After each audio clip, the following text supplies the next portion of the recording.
Hello students, welcome to our channel Ismail Pathshala. आज हम आपको इस वीडियो में एक तारा किताब का कक्षा 4 की गणित पाठ्य पुस्तक से अध्याय 16 मैं रुकता नहीं समझाएंगे। तो देखिए, स्टार्ट करते हैं। शिक्षिका ने कक्ष में लगे कैलेंडर पर बच्चों को अपने जन्मदिन के माह की तारीख पर गोला बनाने को कहा, जिनका जन्मदिन इस माह में आता है। अनुष्का ने 18 तारीख पर गोल घेरा बनाया। श्याम ने कहा, आज तो 1 सितंबर है, आपका जन्मदिन आने में अभी कितने दिन शेष हैं? अनुष्का, मेरा जन्मदिन तो अभी 17 दिन बाद आएगा, पर आप यह बताओ कि मेरा जन्मदिन किस वार को है? श्याम, गुरुवार को। मनोज ने 22 तारीख पर गोल घेरा बनाया। क्या आप बता सकते हैं मनोज का जन्मदिन किस वार को है?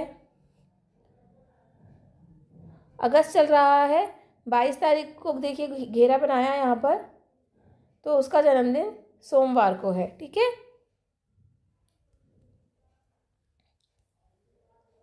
आइए हल करें। दिए गए कैलेंडर को देखकर आप 12 महीनों के नाम लिखिए। तो देखिए, कैलेंडर में नाम है जनवरी, फरवरी, मार्च, अप्रैल, मई, जून, जुलाई, अगस्त, सितंबर, अक्टूबर, नवंबर, दिसंबर। ये हम यहाँ लिख देंगे लाइन से। पहला महीना जनवरी होता है और आखिरी महीना दिसंबर होता है। आप भी अपने और सहपाठियों के जन्मदिन की माह, तारीख एवं वार का चार्ट बनाइए। सहपाठी का नाम अल्फैज़, एक सहपाठी का नाम अल्फैज़ है। जन्म दिनांक 12 जनवरी 2016, वार मंगलवार। इसी तरह आप बाकी के अपने सहपाठियों के नाम, उनकी जन्म दिनांक और वार कैलेंडर से देख करके लिखिए।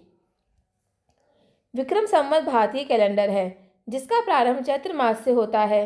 भारतीय कैलेंडर के महीनों के नाम क्रमशः इस प्रकार हैं: चैत्र, वैशाख, ज्येष्ठ, आषाढ़, श्रावण, भाद्रपद, आश्विन, कार्तिक, माघशीष, पौष, माघ एवं फाल्गुन।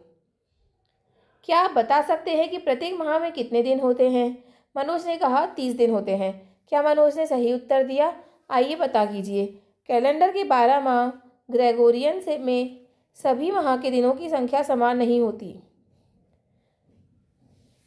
31 दिन वाले महीने भी होते हैं, 30 दिन वाले भी होते हैं और 28 या 29 दिन वाले भी होते हैं। तो देखिए, 31 दिन वाले महीने क्या हैं अपने? जनवरी, मार्च, मई, जुलाई, अगस्त, अक्टूबर और दिसंबर। इन महीनों में 31 दिन होते हैं। और अप्रैल, जून, सितंबर और नवंबर में 30 दिन होते हैं। फरवरी में 28 दिन होते हैं या 29 दिन होते हैं। यूजुअली अक्सर फरवरी में 28 दिन होते हैं और 29 दिन होते हैं जब लीप ईयर होता है, जिसे हम अधिवर्ष भी कहते हैं। अधिवर्ष में 29 दिन होते हैं लीप, जिसमें कि जैसे कि 2000 अभी 25 चल रहा है, तो इसमें अगर हम 4 का भाग लगाएंगे तो हमारा पूरा भाग नहीं जाएगा, शेषफल बचता है। जिस साल में हम 4 का भाग लगाएं और शेषफल 0 बचे, वो लीप ईयर होता है। उसमें 29 दिन होते हैं और जहाँ शेषफल बचता है उसमें 28 दिन होते हैं। ठीक है, बताइए वर्ष 2028 में फरवरी माह में कितने दिन का होगा? एक वर्ष में 365 दिन होते हैं, परंतु अधिवर्ष लीप ईयर में दिनों की संख्या 366 होती है। सामान्यतः अधिवर्ष हर 4 वर्ष बाद आता है। 4 से विभाजित होने वाले वर्ष अधिवर्ष कहलाते हैं, लेकिन शताब्दी वर्ष तभी अधिवर्ष होता है जब वह 400 से विभाजित होता है। बताइए वर्ष 2028 में फरवरी माह कितने दिन का होगा? तो देखिए, हम कैसे ज्ञात करेंगे। 2028 में हम 4 का भाग लगाएंगे तो कितनी बार जाएगा? 4 पंजे 20, 0, 2 उतारा, भाग नहीं जाएगा, भाग टूट की 0 लगाएंगे, फिर हम 8 उतारेंगे, 28, 4 सत्ते 28, तो हमारे पास शेषफल बचा 0, 0। तो ये होगा हमारा अधिवर्ष, यानी कि इसमें 29 दिन होंगे। ठीक है, दिन, सप्ताह, माह की समझ। क्या आप बता सकते हैं कि 5 अप्रैल को मंगलवार है, तो अगला मंगलवार कौन सी दिनांक को आएगा? किसी भी वार में 7 जोड़ने पर वही वार पुनः प्राप्त होता है। जैसे यदि 5 तारीख को मंगलवार है, तो 5 में यदि हम 7 जोड़ेंगे तो 12 आएगा और 12 तारीख को मंगलवार होगा। फिर उसका अगला मंगलवार 12 में अगर हम 7 जोड़ेंगे तो 19 आता है, 19 तारीख को मंगलवार होगा और उसका अगला मंगलवार 26 तारीख को होगा। ठीक है। सप्ताह में 7 दिन होते हैं, सोमवार, मंगलवार, बुधवार, गुरुवार, शुक्रवार, शनिवार और रविवार। एक माह में 4 सप्ताह होते हैं। अब अगला है 13 जनवरी को बुधवार है, तो 18 जनवरी को कौन सा वार होगा? तो देखिए हम कैसे याद करेंगे। यहाँ देखिए बुधवार, 13 जनवरी को बुधवार है, तो बुधवार और 13 जनवरी हमने लिख दिया। फिर गुरुवार को 14 तारीख, शुक्रवार को 15, शनिवार को 16, रविवार को 17 और सोमवार को 18। 18 जनवरी को सोमवार होगा।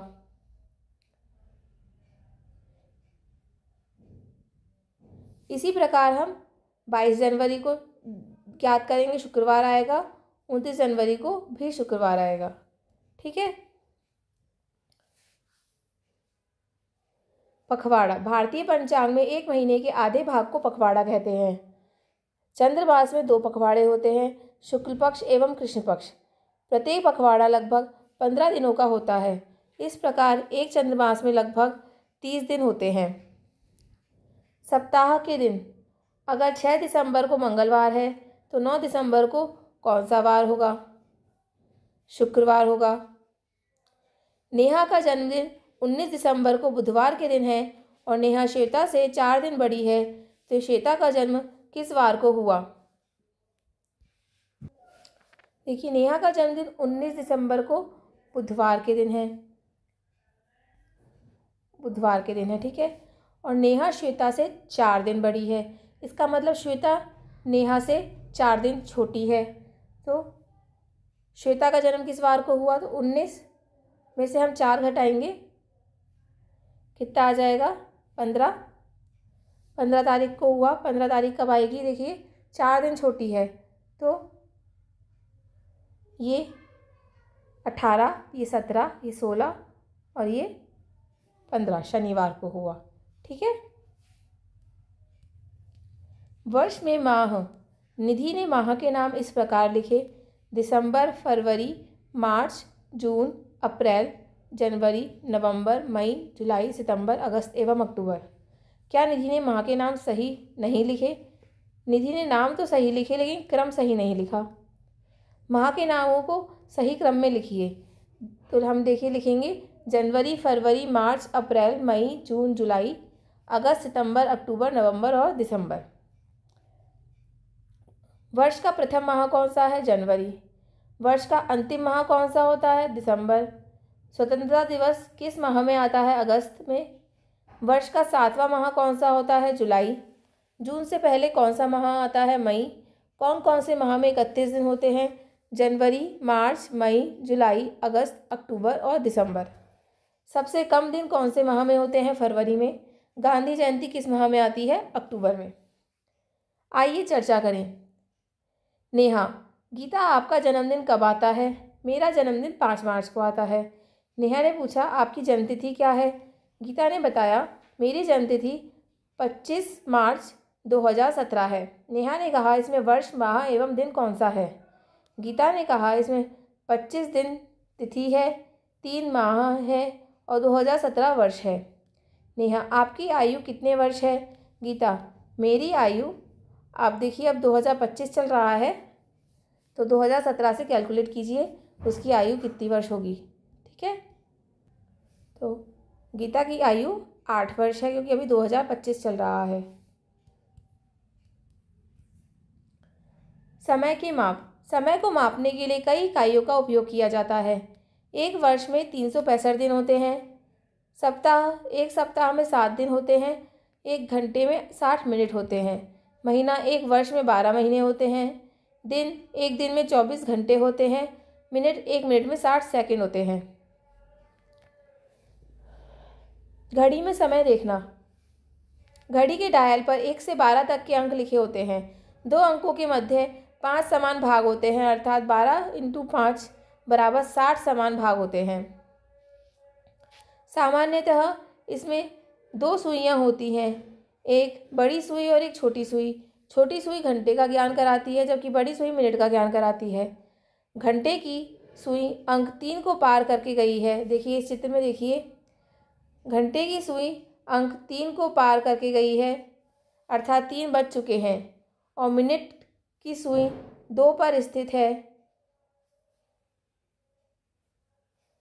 अर्थात यह 10 मिनट का समय बता रही है। यह घड़ी 3:10 का समय दिखा रही है। आइए आगे हल करते हैं। नीचे दी गई घड़ियों को देखकर समय बताइए। देखिए इस घड़ी में घंटे की सुई 5 पर है और मिनट की सुई 2 पर है, तो 5:10 हो रहे हैं। इस वाली घड़ी में घंटे की सुई 8 पर है और मिनट की सुई 3 पर है। मिनट की सुई 3 पर नहीं है, घंटे की सुई 8 पर है और मिनट की सुई 3 से ऊपर, जस्ट एक ऊपर वाले भाग पर, मतलब कि चौथे भाग पर है। तो ये कितने हो जाएंगे? देखिए यहाँ पर 5, यहाँ पर 5, 10 और ये 4, 8:14 आएगा यहाँ पर। अगला देखिए,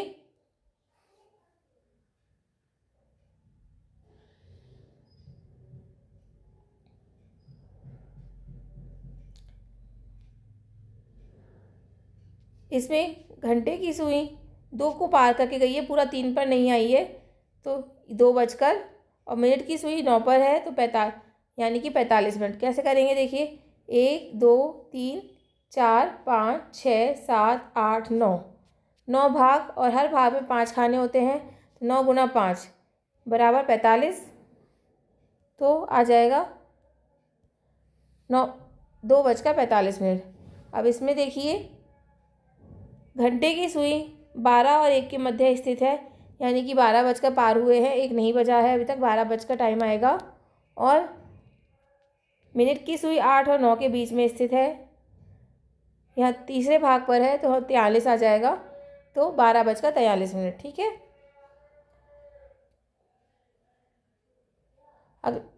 आगे देखिए, इसमें एक तीसरी सुई भी होती है जो सबसे तेज चलती है और सेकंड का ज्ञान कराती है। पूर्वाह्न व अपराह्न का समय। एक दिन में 24 घंटे होते हैं। एक दिन की मध्य रात्रि के 12 बजे से दूसरे दिन की मध्य रात्रि तक कुल 24 घंटे का समय पूरा एक दिन कहलाता है। मध्य रात्रि 12 बजे के बाद से दोपहर 12 बजे तक के समय को पूर्वाह्न AM कहते हैं, और दोपहर 12 बजे के बाद से मध्य रात्रि 12 बजे तक के समय को अपराह्न PM से व्यक्त करते हैं। 12 घंटे की घड़ी एवं 24 घंटे की घड़ी। 12 घंटे की घड़ी हम रेगुलरली हम घरों में यूज़ करते हैं, और 24 घंटे की घड़ी रेल का समय, बस का समय बताने के लिए हम उपयोग करते हैं। तो देखिए 12 घंटे की घड़ी 12 बजे मध्य रात्रि, 4 बजे पूर्वाह्न, 11 बजे पूर्वाह्न, 12 बजे दोपहर होती है, फिर शाम को 4 बजे अपराह्न, 8 बजे अपराह्न, 11 बजे अपराह्न। और 24 घंटे की घड़ी में हम मध्य रात्रि को 00 लिखते हैं, पूर्वाह्न 4 बजे को 4 लिखते हैं, पूर्वाह्न 11 को 11, फिर अपराह्न के 12 बजे, दोपहर को 12 बजे 12 लिखते हैं। उसके बाद में जो समय होता है वो हमारी रोज़मर्रा की घड़ी में 1, 2, 3, 4 ऐसे चालू होता है, और 24 घंटे की घड़ी में 13, 14, 15, 16 इस प्रकार चालू होता है। तो 4 बजे को हम 16, 8 को 20 और 11 को 23 बजे। ठीक है।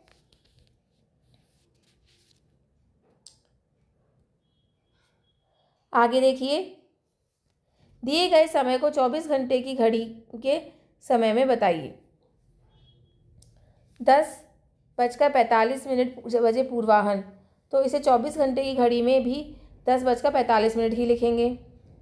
11:30 बजे अपराह्न, इसे हमें 24 घंटे की घड़ी में 23:30 लिखेंगे। 3:50 पे पूर्वाह्न, इसे हम 24 घंटे की घड़ी में सेम टाइम आएगा, 3:50। और अपराह्न के 3:50 का आ जाएगा 15:50। ठीक है। अब देखिए जोड़ करना सीखेंगे हम घंटा और मिनट में। तो यहाँ पर 1 घंटा 20 मिनट और 3 घंटे 25 मिनट को हमें जोड़ना है। तो मिनट को मिनट में जोड़ेंगे, 20 और 25 45, और घंटे 3 और 1 4, तो 4 घंटे 45 मिनट का समय हुआ। दूसरा देखिए, 3 घंटे 45 मिनट और 3 घंटे 15 मिनट को जोड़ेंगे तो मिनटों का जोड़ 60 और 3 6, 6 घंटे 60 मिनट। 60 मिनट का 1 घंटा होता है, तो हम उसे घंटे में कन्वर्ट करके इसमें जोड़ देंगे तो 7 घंटे हमारे पास उत्तर आ जाएगा। ठीक है। अगला देखिए, सुकू को पहेलियाँ बहुत पसंद थी। वह हमेशा अपने दोस्तों के साथ पहेलियाँ हल करने की कोशिश करता था। एक दिन सुकू के विद्यालय में एक जादूगर आया। जादूगर ने सुकू से एक पहेली पूछी, यदि मैं एक पेंसिल को 2 बार तोड़ूं तो कितने टुकड़े होंगे? और कहा, यदि तुम इस पहेली का उत्तर दे दोगे तो मैं तुम्हें एक जादुई पुस्तक दूंगा। सुकू ने पहेली ध्यान से सुनी, सोचा और सोचकर तुरंत उत्तर दिया, 3 टुकड़े होंगे। जादूगर बहुत खुश हुआ और उसने सुकू को जादुई पुस्तक दी जिसमें कई पहेलियाँ थीं। कुछ पहेलियाँ आप भी हल करके देखिए। तीलियों से यह आकृति बनाइए, इसमें कितने वर्ग हैं? देखिए, ये आकृति बनी है, इसमें कितने वर्ग हैं हम गिनेंगे। इसमें 5 वर्ग हैं। अब कोई 2 तीलियां उठाकर ऐसे रखिए कि 4 वर्ग बन जाएं। देखिए, हमें 2 तीलियां हटा करके हटानी है जिससे कि 4 वर्ग बन जाए। तो हम ये वाली और ये वाली तीली हटा देंगे तो हमारे पास 4 वर्ग रह जाएंगे, 1 2 3 4। ठीक है। अगला देखिए, इस आकृति में कितने त्रिभुज है बताइए। देखिए, आप गिनिए। इस आकृति में 10 त्रिभुज हैं, एक ये बड़ा वाला, ठीक है। फिर ये देखिए छोटे, देखिए 1 2 3 4 5 6 7 8 9 10 हो गए।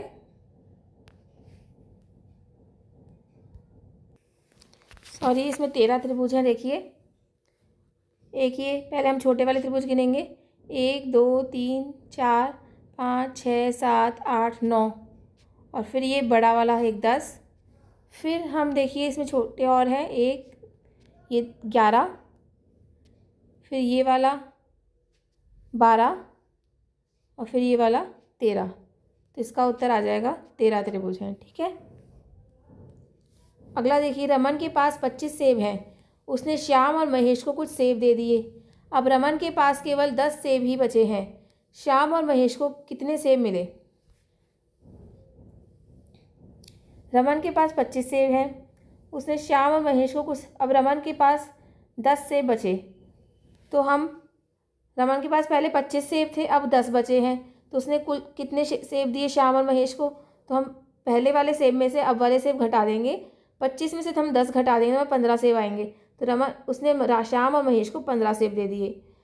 यदि श्याम को महेश से 2 गुने सेब मिले तो महेश को कितने सेब मिले?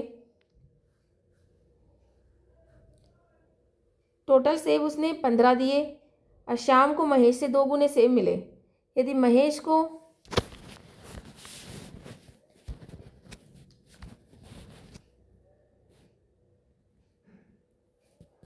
तो इसका मतलब हुआ महेश को 5 सेब मिले, श्याम को महेश से 2 गुने सेब मिले। टोटल 15 थे, महेश को 5 मिले, तभी तो श्याम को महेश से 2 गुने यानी कि 10 सेब मिले। ठीक है। हम कैसे याद करते हैं, देखिए, माना कि महेश को x सेब मिले, श्याम को 2 गुने सेब मिले, यानी कि श्याम को महेश से 2 गुने सेब मिले, यानी कि 2 गुना x सेब मिले। ठीक है। और टोटल सेब कितने थे? 15 थे।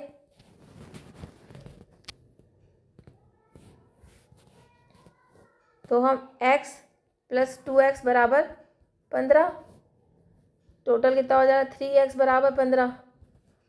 तो x = 15 में 3 का भाग गया 5। ठीक है। तो महेश को हमने माना था कि x सेब मिले, तो महेश को 5 सेब मिले, श्याम को 2x सेब मिले, तो श्याम को हो जाएगा 5 × 2 = 10 सेब मिले। ठीक है। वर्ग पहेली। जादुई वर्ग एक ऐसा वर्ग होता है जिसमें कुछ संख्याएं इस प्रकार लिखी होती हैं कि प्रत्येक पंक्ति, स्तंभ और दोनों तिर्यकों में व्यवस्थित संख्याओं का योग समान होता है। प्रत्येक पंक्ति, स्तंभ और तिर्यकों में व्यवस्थित संख्याओं का योग इसमें 15 है। देखिए प्रत्येक पंक्ति, स्तंभ और तिर्यक। ठीक है, आप जोड़ करके देखिए, 2, 7 और 6 को हम जोड़ेंगे 15 आएगा। 2, 9 और 4 को जोड़ेंगे 15 आएगा। 2 और 5 और 8 को जोड़ेंगे तो भी 15 आएगा। ठीक है, इसी प्रकार आप बाकी की पंक्ति, स्तंभ को भी जोड़ करके देख सकते हैं। 1 से 9 तक की संख्याएं 3 गुना 3 के वर्ग में इस प्रकार लिखनी है कि प्रत्येक पंक्ति, प्रत्येक विकर्ण का योग समान हो।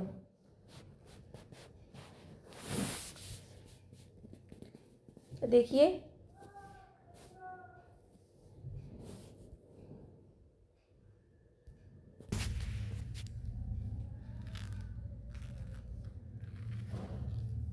जादुई वर्ग आप अपने आप सॉल्व कीजिए। अगला है, एक लड़की ऐसी है जो हर बार 2 कदम आगे बढ़ने पर 1 कदम पीछे चलती है। यदि उसे नल तक जाना है तो उससे 7 कदम की दूरी पर है, तो उसे कितने कदम चलने होंगे। देखिए लड़की को नल तक पहुंचने के लिए 7 कदम लगेंगे, क्योंकि हर बार वह 2 माइनस 1 यानी कि 1 कदम आगे बढ़ती है। 2 कदम आगे बढ़ के 1 कदम पीछे ले लेती तो वो 1 कदम ही आगे बढ़ती है। पहले 2 कदम आगे, फिर 1 कदम पीछे, तो कुल 1 कदम आगे हुई। इस तरह 7 कदम आगे बढ़ने के लिए 7 चाल चलेगी। ठीक है, अगला है, अनीता की सहेली का घर उसके घर से 100 मीटर दूर है। रास्ते में प्रति 10 मीटर की दूरी पर खंभे लगे हुए हैं। अपने घर से सहेली के घर जाने में अनीता को कितने खंभे पार करने होंगे, तो उसे 9 खंभे पार करने होंगे। अगला है, आकृति केवल त्रिभुजों से बनी है। त्रिभुजों का आकार भिन्न भिन्न है, इसमें कितने त्रिभुज हैं। तो देखिए आप ये स्वयं करें, त्रिभुजों को गिनें और उनकी संख्या यहाँ पर लिखें। अब देखिए अभ्यास कार्य, घड़ी में समय देखकर समय बताइए। तो देखिए पहली घड़ी में इसमें 4 बज रहे हैं, घंटे की सुई 4 पर है और मिनट की सुई 12 पर है। इसमें घंटे की सुई 8 और 9 के बीच में है और इसमें मिनट की सुई 5 पर है, तो ये हो जाएगा 8:25। इस वाली घड़ी में 10:45 हो रहे हैं। इस वाली घड़ी में 11:17 हो रहे हैं। ठीक है, अगला देखिए, रिक्त स्थानों की पूर्ति कीजिए। 2 घंटा 5 मिनट बराबर कितना समय।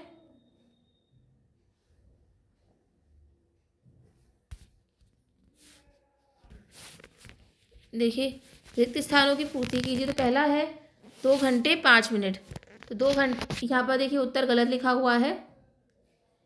2 घंटे में, 1 घंटे में 60 मिनट होते हैं, तो 2 घंटे में 60 गुणा 2 बराबर 120 मिनट होंगे। और 5 मिनट हमें दिए हुए हैं, तो वो 5 मिनट हम इसमें जोड़ेंगे तो टोटल हो जाएगा 125 मिनट, तो उत्तर आएगा 125 मिनट। दूसरा है 3 घंटे 5 मिनट।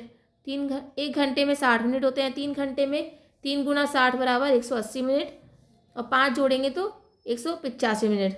इसी प्रकार 1 घंटे 16 मिनट में टोटल 76 मिनट होंगे और 4 घंटे 42 मिनट में 282 मिनट होंगे। ठीक है, अगला देखिए, कुल समय ज्ञात कीजिए। 6 घंटे 40 मिनट और 3 घंटे 25 मिनट, तो हमें इसे जोड़ना है। हम कैसे जोड़ेंगे, देखिए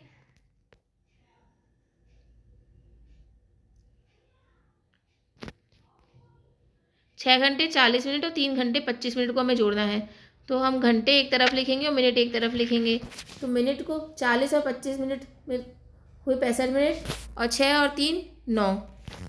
अब 1 घंटे में 60 मिनट होते हैं, तो 60 मिनट का 1 घंटा हम इस तरफ ले जाएंगे, तो ये हो जाएगा 10 घंटे और ये 5 मिनट। ठीक है, अगला है 2 घंटे 40 मिनट और 3 घंटे 17 मिनट, तो 40 और 17 मिनट हो गए 57 मिनट और 2 और 3 5 घंटे। ठीक है, 5 घंटे 57 मिनट। अगला है 4 घंटे 14 मिनट और 7 घंटे 37 मिनट, तो घंटों को एक तरफ लिखेंगे, मिनट को एक तरफ लिखेंगे। तो देखिए मिनट में 7 और 4 11 का 1 हासिल लगी 1 और 1 2 और 3 5 51 मिनट और 7 और 4 11 घंटे 51 मिनट हमारा उत्तर होगा। अगला है 8 घंटे 32 मिनट और 1 घंटे 28 मिनट, इसका कुल समय हम ज्ञात करेंगे तो हमारे पास आता है 9 घंटे 60 मिनट। 60 मिनट का 1 घंटा होता है, हम उसे घंटे में ट्रांसफ़र करके इस तरफ भेज देंगे तो हो जाएगा 10 घंटे 0 मिनट। अगला देखिए, निम्नलिखित समय को घड़ी के चित्र में बताइए। 6:30 तो हम एक घड़ी बनाएंगे और 6:30 तो घंटे की सुई भी 6 पर आएगी और मिनट की सुई भी 6 पर आएगी। अगला देखिए 8:11 तो घंटे की सुई इसमें 8 पर आएगी और मिनट की सुई 2 और 3 के बीच में जो पहला खाना होता है उस पर आएगी। अगला है 2:57 तो घंटे की सुई 2 पर आएगी और मिनट की सुई 11 और 12 के बीच में तीसरे खाने पर आएगी। 1:40 तो घंटे की सुई 1 पर आएगी और मिनट की सुई 8 पर आएगी। अगला देखिए, दिए गए समय को 24 घंटे की घड़ी के समय में बताइए। 7 बजे पूर्वाह्न तो हम इसे 7 बजे लिखेंगे। 11:30 बजे अपराह्न तो इसे हम लिखेंगे 23:30। 12 बजे मध्यरात्रि तो ये 12 बजे आएगा। 12 बजे दोपहर 12 बजे।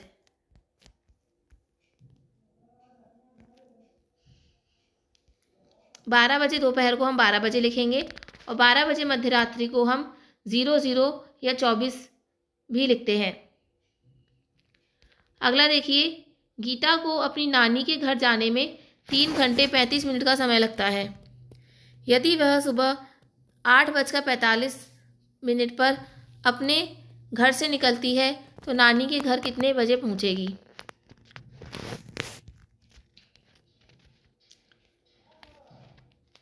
8:45 में हम उसके जाने का समय 3 घंटे 35 मिनट जोड़ देंगे तो हमारे पास कुल समय आ जाएगा, हमारे पास आएगा 11 घंटे 80 मिनट। इस पर पहुँचेगी तो हम उसे 80 मिनट यानी कि 60 मिनट में 1 घंटा होता है तो हम इस मिनट में से 60 मिनट इधर ट्रांसफ़र कर देंगे तो हमारे पास हो जाएगा 12 घंटे और 20 मिनट। तो गीता अपनी नानी के घर 12:20 पर पहुंचेगी।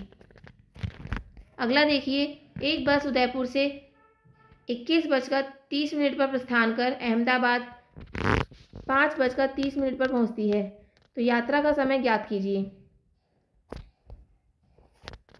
बस के निकलने का समय 21:30 और अहमदाबाद पहुंचने का समय सुबह के 5:30। अतः यात्रा का समय मध्य रात्रि तक कितना हो गया? 21:30 से हम मध्य रात्रि में से यानी कि 24 में से 21:30 घटा देंगे तो हमारे पास आएगा 2 घंटे 30 मिनट।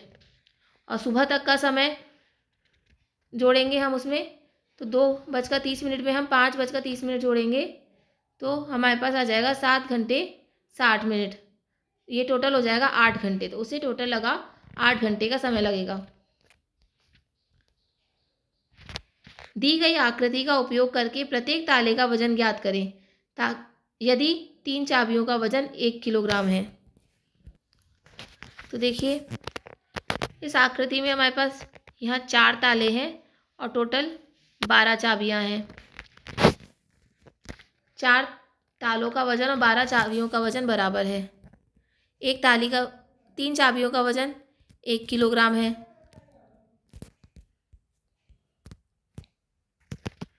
तो 12 चाबियों का वजन कितना हो जाएगा? 4 किलोग्राम। अर्थात 4 तालों का वजन 4 किलोग्राम। तो एक ताले का वजन कितना हो जाएगा? 1 किलोग्राम। ठीक है। अगला देखिए, अंक 8, 4, 7 और 3 का उपयोग करके 4 अंकों की एक संख्या बनाई गई है। यह संख्या 6000 से बड़ी और 7800 से छोटी है तो संख्या के सैकड़े के स्थान पर कौन सा अंक आ सकता है? संख्या बनेगी 7483 या 7438। अर्थात सैकड़े के स्थान पर 4 आएगा।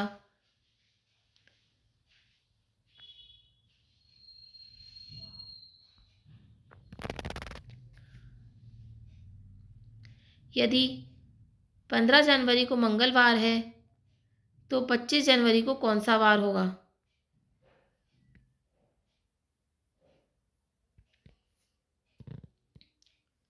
पंद्रह जनवरी को मंगलवार है तो 25 जनवरी को कौन सा वार होगा? तो शुक्रवार होगा।